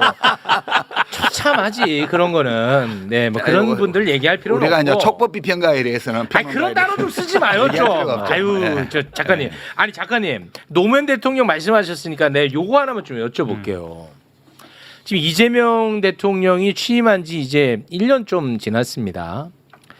이제 그러다 보니까 이런 작가님을 향한 비판들이 있어요. 노무현 대통령이 한미 FTA 할 때 당시 이제 진보 지식인들 이 먹물들이 엄청나게 반대를 했었다. 돌아보면 노무현 대통령이 맞지 않았냐. 그런 오류를 유시민 작가가 지금 범하고 있지 않을까. 그런 그렇게 지적을 하시는 분들이 많습니다. 그렇게 볼 수도 있죠. 그렇게 예. 볼 수도 있는데 그거는 이제 좀 문제가 다른데 홍사훈 기자님이 그 얘기 하시지 않았어요? 어떤? 한미 FTA 절대 안 하겠습니다라고 공약하고 한미 FTA를 한 게 아니잖아요. 이라크 파병 같은 건 절대 안 하겠습니다라고 공약하고 이라크 파병을 한 게 아니잖아요. 그거는 외교 정책 또는 통상 정책의 이슈, 새롭게 떠오르는 이슈였는데 지금 검찰 개혁 같은 거는 하겠다고 하고 안 한 거잖아요. 이거 차원이 달라요. 뿐만 아니라 노무현 대통령은 사람들에게 이야기할 어떤 정책이 있으면 대통령 본인이 직접 그 필요성에 대해서 자신의 구상을 말씀하셨어요. 근데 지금 검찰 개혁이 이렇게 지체되는 거에 대해서 이재명 대통령이 해명 진짜 제대로 한마디도 한 적도 없고요. 했어요. 뭘 했어요? 아니, 그러니까 저 국민 피해를 최소화해야 된다. 그게 말이 돼요? 그 정도로 이걸 처리할 수 있는 문제라고요, 이게? 그러니까 이게 저는 뭐 그렇게 비유해서 비판할 수 있죠. 좋아요. 좋은데 지금 이재명 대통령이 하는 것은 제가 틀렸다고 말을 하는 게 아니고 너무 위험하다. 실패할까 봐. 실패할 거다.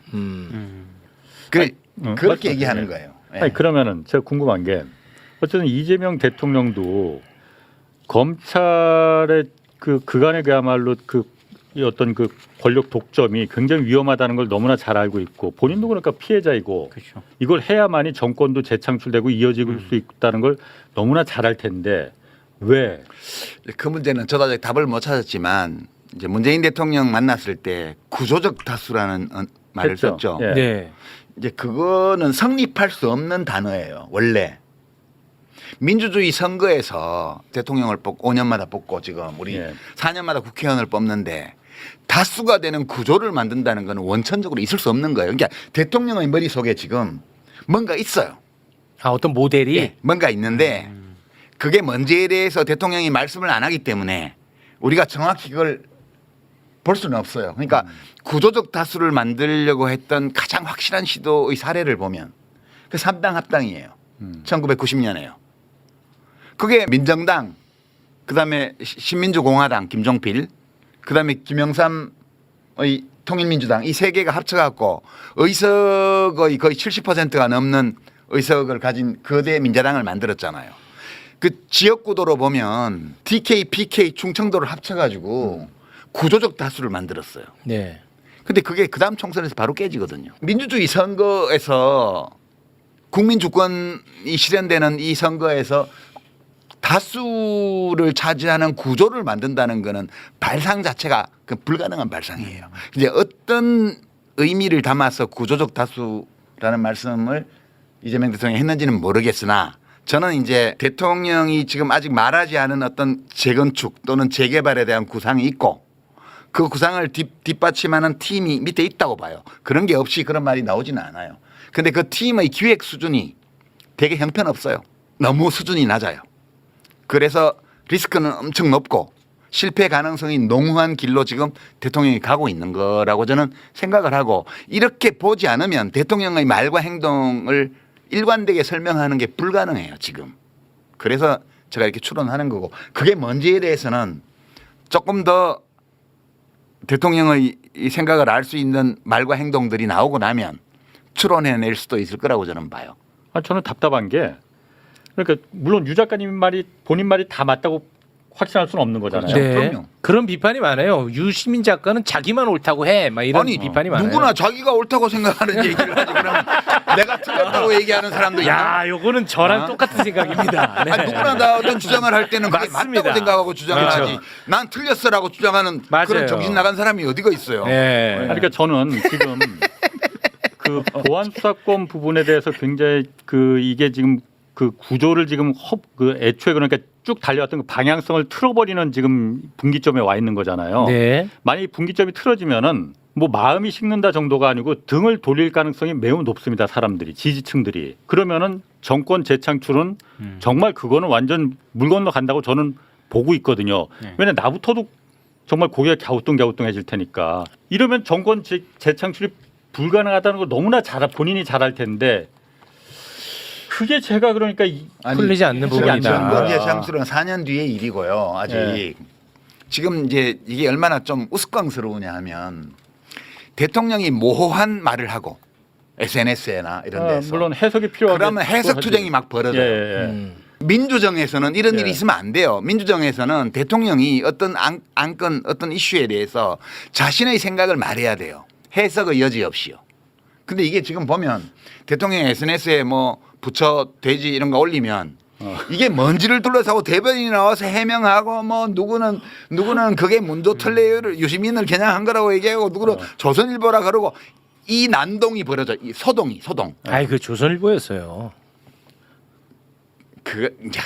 좋아요. 여하튼 지금 무슨 일이 벌어지고 있냐 하면 대통령의 진짜 의중이 무엇인지를 찾아내기 위한 게임. 대통령의 커뮤니케이션이 이러면 안 돼요. 이거는 뭔가를 감추고 있는 거거든요. 뭔가를. 대통령이 지속적으로 자기를 친명을 자처하는 사람들이 그렇지 않은 사람들을 공격하는 수단으로 이용하는 그런 모호한 말을 계속 주기적으로 내왔습니다. 지금까지. 이런 거는 민주정에서는 이러면 안 되는 거예요. 이것도. 그래서 저는 뭔가 이상해요. 뭔가 잘못됐어요. 크게. 그냥 보통 잘못된 게 아니고 아주 크게 뭐가 잘못 가고 있다 지금. 네. 그런 걸 느끼는 거죠 지금. 예. 그럼 뭔가 이상하다 이런 표현을 하셔서 여기 다 그 언론 관련해서 일가견이 있는 분들이니까 언론 이야기 잠깐 좀 하고 싶은데 저는 요즘 언론을 보면서 와 이건 진짜 정말 나는 이 현상 자체가 되게 신기하다라는 생각을 많이 해요. 그 내란범이었던 윤석열도 언론이 하나가 돼서 다 같이 비판하지 않았어요. 그때도 윤석열 발언을 따가지고 전달해주고 막 그럴 정도였어요. 근데 지금은 내란범도 아니고 범죄자도 아닌 유시민 그리고 뭐 김어준, 정청래 이런 사람들을 모든 언론, 모든 평론가, 모든 유튜버들이 모든은 아니고 거의 대부분이 하나의 목소리로 비판을 합니다. 그나마 정청래 의원 같은 경우는 당대표도 노리고 국회의원이니까 뭐 그렇게 견제받고 비판받는 거 타당할지 모르겠습니다만 유시민 작가는 민간인이에요. 근데 거의 대부분이 하나가 돼서 한 목소리로 비판을 해요. 난 이거는 참 너무 이상하다. 근데 이상한 거 플러스 무섭다까지 가는 건 뭐냐? 자신들이 비판하는 유시민을 같이 혐오하지 않는 최욱도 비판을 해요. 그러니까 우리 편이 아니면 다 적. 이 관점. 이거는 이제 무섭다거든요. 앞에는 나는 이상하다. 뒤에 거는 좀 무섭다. 내가 욕먹기 싫다는 게 아니고 이거는 어떻게 해석이 가능한지 참 궁금합니다. 우리 어르신분들. 죄송한데 먼저 가야 돼서 한마디만 하고 싶은 게 일단 노무현 재단에 대해서 지금 뭐 횡령 얘기까지 나오고 있거든요. 비판이 아니잖아요. 근데 이거에 대해서 말도 안 된다고 얘기를 하면 저도 이제 그 반열에 올려서 공격을 하는 거예요. 그러니까 이게 아예 그냥 뭔가 짜여진 빌드업의 일환인 것 같다 이런 생각이 요즘 사실 많이 들고 특히 그 예전부터 당 활동을 저도 좀 오래 하다 보니까 어떤 얘기들을 들었었냐면 2019년에 유시민 작가님을 욕을 이런 방식으로 해요. 진영 논리. 그러니까 왜 이렇게 정부를 옹호하면서 사회의 어른이면 좀 쓴소리도 해야지 그렇게 욕을 했던 사람들이요. 지금 방송에 나와서는 왜 정부에 쓴소리 하냐고 같은 사람입니다. 그러니까 제가 그걸 봐온 입장에선 기가 막히는 거예요. 그럼 그 이유가 뭘까? 사실 요즘 보면은 그 뭐 다른 여러 가지 이유도 있지만 유튜브 조회수 그러니까 막 맨날 퇴물됐다고 욕하면서 조회수 엄청 빨아먹잖아요. 아 유시민 퇴물됐다고 하면서. 퇴물됐다고 하면서 거론을 왜 하냐? 나 욕하면 조회수 올라가요? 올라갑니다. 조회수 엄청 올라가죠. 아, 진짜요? 네, 그래서 네. 저도 좀 해볼까 합니다. 마지막으로 그 말씀 드리고 저는 일어나야 될 것 같은데 네. 진짜 퇴물이 된 이준석 얘기 한때 죄다 했었잖아요. 맞아요. 지금 안 하잖아요. 안 하지. 진짜 퇴물됐으니까. 맞아. 조회수가 안 나와요? 안 나옵니다. 그래서 저도 안 씹어요. 그래서 내가 욕을 먹는 거예요? 예. 그러니까 이걸로 상처받을 이유는 없네. 이건 댓글에서 벌어진 일이라면 무슨 뭐 작전 세력이 있겠거니 할 수도 있는데 댓글에서 벌어지는 일이 아니라 심지어 매불쇼 출신들이에요. 전부 다. 매불쇼에서 그렇게 오랫동안 함께했던 분들이 다 그러니까. 외연 확장에 실패한 거네. 네, 제가 좀 그러니까 많이 저널리즘적인 행위를 하고 있는 건 아니라고 봐요. 이거는 흔히 말해서 기성 언론들이 운영하는 유튜브 채널들 있잖아요. 거기가 더 하거든요. 더 하죠. 굉장히 심해요. 노골적이에요. 근데 거기가 더한 이유는 간단합니다. 제가 봤을 때 그냥 후발주자니까 이제 뭔가 조회수를 높이고 조회수 별로 안 구독자 수를- 나오던데 나 욕해도. 근데 많이 나옵니다. 아 그래요? 그들이 그러니까 조회수. 제가 한 번은 그건 아닌 것 이거는 같은데. 정말 문제가 심각하다라고 느낀 게 사실 이재명 대통령이 해외 나가서 여러 가지 외교 성과를 거둔 그런 시기도 있었고 그러니까 정말로 이 저널리즘적인 차원에서 다뤄야 될 사안들이 그런 거 안 너무나도 다뤄. 많은 시기였는데 그 유튜브 썸네일을 제가 한번 쭉 한번 이렇게 한번 본 적이 있었거든요. 제 이 화면에서 컴퓨터 유시민, 화면에서 정청래, 조국, 최욱. 이 한 화면에 한 8알이 유시민 작가님 썸네일이었어요. 네. 그래요? 무섭더라고요. 나 돈 받아야 되는 거 아니야 거기?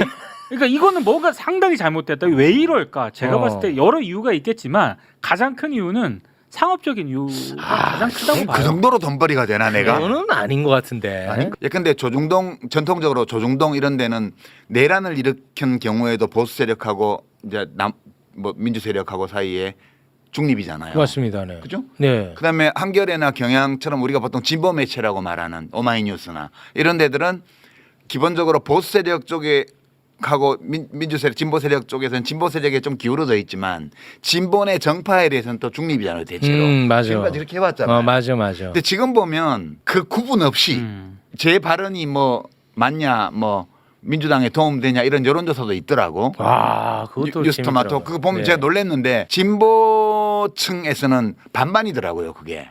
그 저는 깜짝 놀라서 이 정도로 동의 비율이 높단 말이야.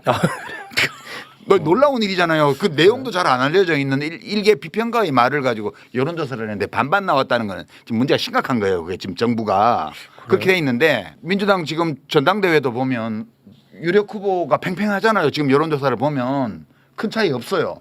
그런데 미디어를 보면 평론가더라고 거의 9대 1이죠. 99대 1 정도로 예, 완전히 김민석이에요. 맞습니다. 그러면 이 격차를 어떻게 설명하지? 지금까지 재래 언론이나 혹은 유튜브 저널리스트들이 취해왔던 그런 각 진영 내에서의 중립성 최소한 또는 뭐 진보 보수의 중립성 이거 다 깨지고 민주당 안에 정파 사이에서도 중립을 안 지키는 네. 이 현상을 어떻게 봐야 되지? 그래서 제가 그걸 고민하다가 용역이라는 단어를 생각한 거거든요. 너무너무 이상한 거고요. 99대 1까지는 아닌 것 같아요. 95대 5는 되는 것 같아요. 95대. 제가 이렇게 온라인에 이렇게 살펴보면 100개 중에 한 5개는 있어 그래도 공정하게 하는 데들. 그러니까 제도권 언론은 거의 대부분 그러니까 이쪽하고는 반대야. 그렇지. 예, 우리가 잘못됐을 수도 있어요. 그러니까. 맞아요. 그래서 저는 제가 좀 자기 검열이 좀 심한 편이거든요. 그래서 나와는 방향성이 다른 데가 절대 다수예요. 네. 그래서 나만 틀렸을 가능성은 전 열어두고 그들이 이야기하는 것을 되게 꼼꼼히 봐요. 저도 많이 봐요. 근데 특히 또 나와 관련된 거는 또 보는데 야 이건 참 동의가 안 돼. 그리고 뭐 귀담아 들을 내용이 없어. 그래서 내가 고통스러워. 일주일에 수십 군데 가서 말하는 분들이 뭐 들을 얘기 있는 걸 뭘 하겠어요. 이러니까 욕을 좀 드시는데. 틀면 그 사람들이 한 10대 명이 똑같아 뺑뺑뺑뺑 돌아. 뭐 그것도 맞죠. 네. 재래 언론 유튜브부터 네, 시작해서 맞아요. 네. 비평 프로그램부터 유튜브 그 저널리즘까지 말씀 맞아요. 네. 한 20명 정도가 거의 90% 이상 차지하면서 햇말도 하고 햇말도 하고 또는 뭐 어제 한 말과 다른 말을 오늘 하고 이렇게 지금 돌아가고 있는 거 아니에요? 저는 이렇게 보면서 되게 무서운 분들도 있더라고. 그 비평가들 중에는. 그러니까 이제 신약에 보면 그런 얘기 나오잖아요. 예수께서 말씀하시기를 죄 없는 자 먼저 저 여인을 돌로 쳐라 라고 말하니 아무도 돌을 던지지 않아도 나오잖아요. 근데 돌로 쳐라 제일 먼저 던지는 사람 그리고 끝까지 던지는 사람 이런 평론가들 무서워요. 저는 그런 분들 이렇게 틀다가 툭 나오면 막 끌는 돌려요. 너무 무서워가지고. 용서가 없어 용서가. 용서가 없어. 정말 죄 없는 자 먼저 저 여인을 돌로 쳐라 이러면 제일 먼저 던지고 제일 마지막까지 던지는 사람들. 그런 사람들도 몇 명 있고요. 네. 그럼 자기가 무슨 말을 하는지도 모르고 하는 사람도 많아요. 그리고 진짜 깍두기 한 접시로 한정식 차리는 사람들도 있고요. 아, 맞아. 그냥 말 옮기는 걸로 비평하는 사람도 있고요. 네. 그 참 아, 저도 봐요. 들을 말이 있나 다 싶어가지고. 근데 보시는군요. 견디기 힘들더라고 보면서. 아니 저에 관한 것만이 아니고 네네네. 그냥 비평. 예, 저도 마찬가지입니다. 예. 네. 그거 좀 어쩔 수 없지 뭐. 네. 세상이 이런 걸. 근데 이제 오늘 방송이 나가면은 이런 비판이 또 많이 쏟아질 것 같아요. 반명선언. 반명선언. 이제 유시민, 너가 ABC 벤다이어그램 그려가지고 그렇게 떠들었지. 근데 웬걸? 네가 제일 먼저 돌 던지네. 이 비판이 굉장히 많을 것 같습니다. 돌 던지는 게 아니고 대통령의 선택을 받아들여요. 저는. 대통령이 그런 길로 가려고 한다는 걸 받아들여요. 그거에 대해서 도덕적으로 잘못됐다든가 뭐 정치적으로 틀렸다든가 이렇게 그건 얘기하지 아니라는 않아요. 겁니다. 다만 실패할 거다. 그리고 너무 위험하다. 음. 본인에게만 해로운 것이 아니고 그 이재명 대통령을 당선시켰던 진영과 그 많은 시민들을 굉장히 가슴 아프게 만들 거다. 그 얘기를 하는 거지. 돌 던지면 망해라고 던지는 거잖아요. 그거랑은 전혀 그러니까 뭐 다르다는 노무현 거죠. 대통령 네. 퇴임 후에 검찰 수사 받을 때 죽어서 뭐 속죄해라 이렇게 하는 게 돌 던지는 거죠. 그럼 저는 제가 원하는 거 이런 거예요. 제가 보는 현실을 시민들에게 말씀드리고 많은 시민들이 현실을 있는 그대로 보고 여론을 새로 만들어내고 대통령이 그 여론을 보면서 자신의 노선을 수정하는 거. 그 여론이 만들어집니까 그러면은? 노력해 봐야죠. 뭐 안 되면 할 수 없죠. 네. 지금은 무슨 누구를 상대로 싸워서 이기려고 뭘 이루려고 이 말을 하는 게 아니에요. 그냥 내가 이런 생각을 하고 있고 내가 이런 위기의식을 갖고 있는데 많은 사람들이 나와 같은 생각을 한다면 변화가 일어날 수 있을 거야. 일어날지도 몰라. 안 일어날 수도 있지만 내 생각이 틀렸다면 변화가 안 일어날 거고 안 일어나야 맞는 거고 내 생각이 옳다 하더라도 변화가 일어나지 않을 수 있어. 그래도 내가 이렇게 생각하면서 대통령이 저 길을 저렇게 가는 것을 그냥 방관했을 때 내가 느끼게 될 어떤 가책 이런 것들이 싫기 때문에 네네네. 그냥 말을 하는 거예요. 이기려고 하는 거 아니에요. 네네. 현직 대통령이 임기 1년밖에 안 된 분을 상대로 이렇게 비판해가지고 제가 무슨 싸움을 이기겠어요. 네. 그냥 저를 표현하는 거라고요. 저의 생각을. 왜냐하면 표현하지 않으면 나중에 후회할 거기 때문에. 예. 그러니까 뭐 이기고 싶은 생각 없어요. 그냥 얘기를 하는 거죠. 네. 예. 그러면은 이 방송 이후에 제가 바랄 수 있는 가장 좋은 그림은 이제 둘 중에 하나가 될 것 같습니다. 우리 작가님이 봤을 때 그 실패 길로 간다고 보셨으니까 그 길이 좀 바로 잡히거나 아니면 유시민 작가 보란 듯이 실패가 아닌 성공으로 마무리가 되거나. 그러면 더 좋죠. 네. 제가 틀렸고 대통령이 만인의 지지를 받으면서 성공했다 그 길이 그게 뭐 재개발이 되었든 재건축이 네. 되었든 뭐든 성공했다 그럼 저는 아쉬움이 없어요. 잘 됐다. 저는 사실은 이재명 대통령의 어떤 정치적 선택과 무관하게 그의 인생은 언제나 응원하는 입장이거든요. 네. 예, 그의 인생 지금 60년이 좀 넘는 그의 인생을 이렇게 볼 때 늘 응원하고 싶은 마음이 생겨요. 예전에 비평을 통해서 지지할 때도 늘 그런 마음이었거든요. 지금도 마찬가지예요. 그 인간 이재명의 삶에 대해서는 늘 응원하는 마음이 있고 잘 되기를 바라요. 제 생각이 틀려서 저는 완전 쫄딱 망하고 욕만 먹고 끝나고 책도 안 팔리고 욕만 뒤지게 얻어먹고 그리고 대통령은 보란듯이 성공해서 대한민국 정치를 다 갈아엎어 가지고 정말 그게 뭔지는 모르겠지만 구조적 다수를 만들어서 뭐 정권 재창출에도 성공하고 그러면 좋겠어요. 네. 제 생각이 틀렸으면 좋겠다고요. 네. 대통령의 구상과 대통령의 생각이 옳고 옳을 뿐만 아니라 대중의 이해를 받고 그렇게 해서 현실에서 성공하면 좋겠어요. 네. 나는 망해도 괜찮아요. 예, 그런 마음으로 얘기하는 거지 내가 옳기 때문에 내가 이겨야 돼 이런 생각하면서 이겨서 뭐 할 거예요? 뭐 할 건데 내가. 네, 그건 뭐 네. 하나만 하면 말씀이죠. 하나만 하면 아니 뭐 이겨서 뭐해? 뭐 이기지도 못하고 뭘 어떻게 이겨? 그렇지. 네. 뭐 이기려고 하는 싸움을 거는 게 아니잖아요. 이기려고 네. 싸움을 거는 게 아니고 대통령의 실언이 결국 국민이 합니다였으니까. 네. 지금은 결국 내가 합니다처럼 보이는데 다시 대통령이 결국 국민이 합니다로 돌아와 주기를 바라는 마음은 있죠. 제가 옳다면. 알겠습니다. 우리 출판사분들이 오늘 책 가지고 왔는데 책 얘기는 막 선나 껍데기 경상도 말로 했는데 뭐 사실상 오늘 책은 유시민 작가 스스로 불매 운동을 했다. 이렇게 정리가 될 것 같습니다. 유럽 도시기행 3. 그래 너무 많이 팔리면 또 B라고 욕 먹으니까 적당히 팔아주세요. 자기 장사한다고 또 난리 날 테니까요. 안 팔리는 것도 나쁘지 않은 메시지가 될 것 같습니다. 우리 기자님 오늘 어떠셨어요? 어지러지래요. 어지러지래요? 말하고자 하는 취지는 이해가 됐죠, 최욱 씨는. 그렇습니다. 그래도 제가 좀 우려했던 것은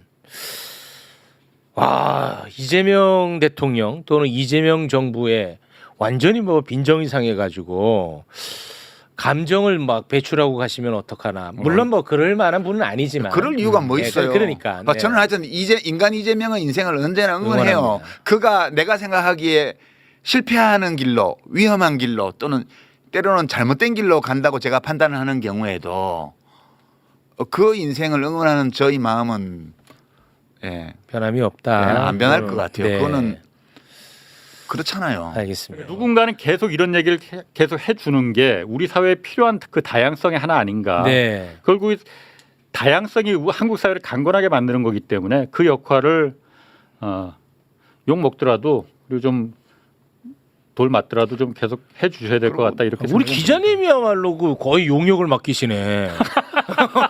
제가 믿는 거는 이런 거예요. 어떤 비평의 관점이나 논리가 옳으냐 옳지 않느냐 타당하냐 아니냐 이런 것들은 여론조사나 다수결로 결정되지 않는다. 그렇게 저는 생각해요. 그러니까 단 한 사람 다른 의견을 얘기한다고 해서 그 입을 틀어막는 거는 그 한 사람이 의견이 다르다는 이유로 다른 모든 사람의 입을 틀어막는 것과 마찬가지로 안 좋은 일이거든요. 이게 존 스미트의 자유론에 나오는 말인데 제가 진짜 좋아하는 말이에요. 사람이 늘 옳은 걸로 입증되는 말만 하고 살라 그러면 다 입 닥치고 살아야 돼요. 우리가 서로 대화하는 거는 누구도 절대적으로 옳은 진리를 알 수 없기 때문에 언제나 오류를 포함하고 있다는 것 또는 전적으로 오류라는 것 또는 약간의 오류라도 있을 수밖에 없다는 것을 전제로 하고 서로 얘기하는 거잖아요. 네. 그런 걸 할 수 있는 사회라야 자유사회죠. 네. 예, 그러니까 저는 그런 믿음이 있기 때문에 뭐 개의치 않습니다. 뭐 또 이거 방송 나오고 나서 한 열흘 동안 또 모든 미디어에서 유시민의 망은 이래가지고 시리즈를 하더라도 네. 예, 그것이 나의 견해의 오류를 증명하는 것은 또한 아니다. 네. 이렇게 생각하고 가는 거죠. 알겠습니다. 예. 근데 저는 솔직히 요즘 신이 안 납니다. 그 굉장히 무서운 말이다. 저도 무섭다고 생각해요. 예. 이런 시기가 올 거라고 정말 생각도 못했거든요. 이건 너무 윤석열 그때 끝장내고 나서 이제 정말 우리가 생각하는 우리가 기대하던 그 바라던 그 세상이 열리겠구나 생각했거든요. 물론 그 세상이 열리고 있다고 볼 수도 있지만은 순진하셔. 인간 사회가 그렇게 간단하지 않아요. 그런데 예. 이런 세상이 온 거는 정말로 그 신이 안 나 일단은 뭘 하는 거 있어서 내가 그냥 이 바닥에 계속 붙어 있어야 되나 이런 생각도 사실 들고. 다만 이제 이 방송이 어떻게 편집돼서 나갈지는 모르겠지만 어쩌면 공허한 얘기일 수도 있는데요. 저는 유시민 작가님의 오늘 방송이 있지 않습니까? 이게 그나마 우리 사회에서 생산적으로 논의가 이어지려면 사실 이 사안을 이 방송을 다루는 다른 유튜브 채널이나 미디어들이 좀 제대로 논점을 짚으면서 가야 된다라고 보거든요. 근데 아마 또 조롱하고 비난할 준비가 되어 있을 거예요. 네. 그러면 이게 또 굉장히 소모적인 어떤 논쟁이 흐를 가능성이 있는 것이고, 그게 이제 좀 어쩔 수 없어요. 어쩔 수 없는 생각을 하고 있지만 그래도 저는 미디어 뉴스토마토 여론조사에 그 정도까지 공감하는 비율이 나온 거 보고 희망을 느꼈다니까. 의외네. 거기 플러스 아까 홍성훈 기자님 얘기에 이어서 덧붙이면 제 주변에도 홍성훈 기자님처럼 생각하시는 분들이 좀 있어요. 그러니까 무슨 생각을 하냐면 검찰 개혁을 굉장히 원하시는 지지자분들인데 2명의 대통령을 탄핵까지 시켰고 내란까지 극복을 했는데 이분들의 그거 하나 생각은 못하냐? 와 근데 검찰 개혁은 좀 안 되네. 약간 이런 생각을 가지고 계시거든요. 네. 근데 만약에 또 이 방송이 나가서 약간 그런 어떤 생각을 더 강화하게 되는 어떤 만약에 그런 결과로 이어질까봐. 그러니까 제가 말하는 거는 대통령이 안 하고 싶어도 하게 만들어야 돼. 이렇게 가야 돼요. 대통령이 안 하고 싶어 하는 것 같은데 우리가 어떻게 하면 하게 만들 수 있지? 이거를 생각해야 된다니까요. 민주주의는 정당 정치입니다. 그러니까 김대중 대통령 때만 하더라도 김대중의 민주당이었어요. 노무현 대통령 이후로 국민경선 제도를 도입하고 당원 제도가 생긴 이래로는 민주당의 노무현 대통령, 민주당의 문재인 대통령이었어요. 그리고 민주당의 이재명 대통령일 때 대통령도 강하고 민주당도 강한 거예요. 대통령의 지배를 받으면 당이 망하는 거예요. 그거는. 대통령의 지배를 받으면 안 돼요. 민주당이 권력을 가진 대통령의 지배를 받아들이는 순간 그 당은 해체가 시작되는 거예요.